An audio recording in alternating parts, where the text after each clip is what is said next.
నమస్తే అండి. నా పేరు సుమయ. డియర్ ఉమా అని ఒక ఫిలిం తీసాం. ఆ సినిమా ప్రొడ్యూసర్ని, అలానే ఆ సినిమాలో హీరోయిన్ని. మేము ఈ ప్రమోషన్స్లో చాలా బిజీగా ఉన్నాం.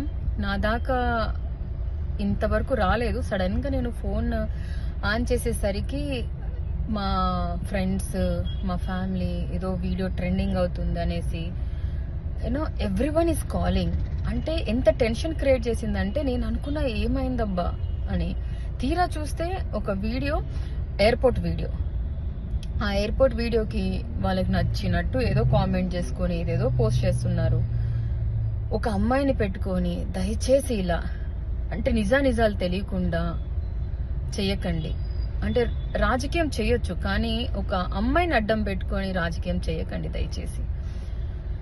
అదే నా పక్క సీట్లో ఇంకెవరన్నా ఉండుంటే, మీకు పడని వాళ్ళు ఎవరున్నా కూడా ఇలానే రాస్తారా?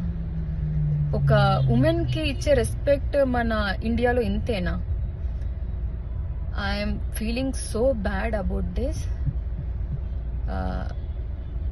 నాకు అసలు మాటలు కూడా రావట్లేదు ఏం చెప్పాలి అని.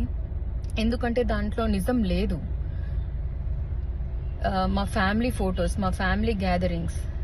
నేను అనంతపూర్ అమ్మాయినండి. ఆబ్వియస్లీ మాకు చుట్టరికం ఉంది, మాట్లాడుకుంటాం, ఇంటికి వెళ్ళడం, వాళ్ళు రావడం, మేము వెళ్ళడం జరుగుతూనే ఉంటుంది. దాన్ని కూడా సడన్ గా ఇలా చేస్తున్నారంటే నేను దీన్ని ఎలా తీసుకోవాలో నాకు అర్థం కావట్లేదు. ప్లీజ్ నెగిటివ్ స్ప్రెడ్ చేయొద్దు. Support women. నిజం ఉంటే మాట్లాడండి దయచేసి. ఒక అమ్మాయిని ఇంత ఫోకస్ గా చేసి రాజకీయం చేస్తున్నారంటే నిజంగా do you feel this is correct? Thank you.